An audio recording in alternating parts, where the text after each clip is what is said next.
path and you think that you're heading, towards your star. And so you go in that direction. And then, because you're here, the world looks a particular way, but then when you move here, the world looks different, and you're different as a consequence of having made that voyage. And so what that means is that now that thing that glimmers in front of you is going to have shifted its location, because you weren't very good at specifying it to begin with, and now that you're a little sharper and more focused than you were, it's going to reveal itself with more accuracy to you. And so then you have to take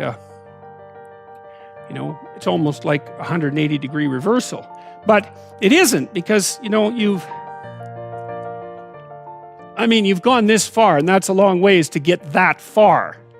But that's a lot farther than you would be if you just stayed where you were, waiting. And so it doesn't matter that you overshoot continually. Because as you overshoot, even if you don't learn what you should have done, you're going to continually learn what you shouldn't keep doing. And if you learn enough about what you shouldn't keep doing, then that's tantamount at some point to learning at the same time what you should be doing. So it's okay. So it's like this. Now, what's cool about it, though, I think, is that as you progress, the degree of overshooting starts to decline, right? And that we know that there's nothing hypothetical about that. As you learn a new skill, like even to play a song on the piano, for example, you overshoot madly. You're making all sorts of mistakes to begin with, and then the mistakes, they disappear. There's a great TED talk, I think it was, about this guy set up a really advanced computational recording system in his home and recorded every single utterance his young child made while learning to speak. And then he put together the child's attempts to say certain phonemes and put them in a list, and you can hear the child deviating madly to begin with, and then after hundreds and hundreds of repetitions just zeroing right in on the exact phoneme. So, you might not know this, but when kids babble, because they start babbling when they're quite young, they babble every human phoneme, including all sorts of phonemes that adults can't say. And then they die into their language, so that after they learn, say, English, then there's all sorts of phonemes they can no longer hear or pronounce. But to begin with, it's all there, which is really quite interesting. But so as they learn a particular language, they zero in on the proper way to pronounce that, and their errors minimize. And every time you learn something, that's how it is. And that's really useful to know too, because it means that it's okay to wander around stupidly before you fix your destination. Now you see that echoed in Exodus, right? Because what happens is that the Egyptians, or the Hebrews, escape a tyranny, which is kind of whatever you do personally and psychologically when you escape from your previous set of stupidly held and ignorant and stubborn axioms. It's like, away from that tyranny. It's like, great, I freed myself from that. Well, then what?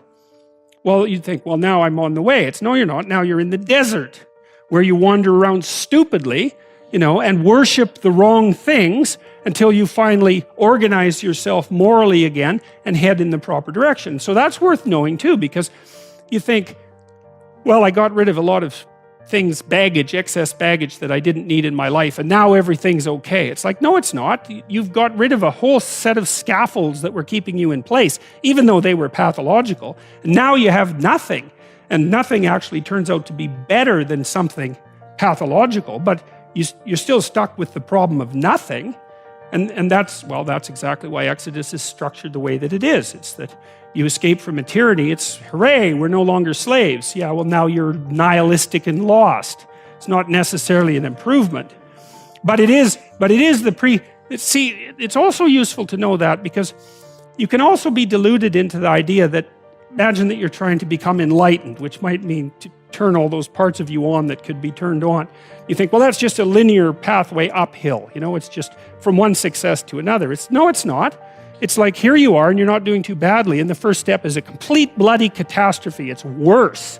And then maybe you can pull yourself together and you hit a new plateau, and then that crumbles and shakes, and bang, it's worse again. And so, because part of the reason that people don't become enlightened is because it's punctuated by intermittent deserts. essentially, by intermittent catastrophes. And if you don't know that, well, then you're basically screwed, because you go ahead on your movement forward and you collapse and you think, well, that didn't work, I collapsed. It's like, no, that's par for the course.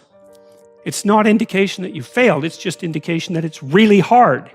And that when you learn something, you also unlearn something. And the thing you unlearned is probably useful, and unlearning it actually is painful. You know, let's say if you have to get out of a bad relationship. It's like there isn't any relationship that's 100% bad.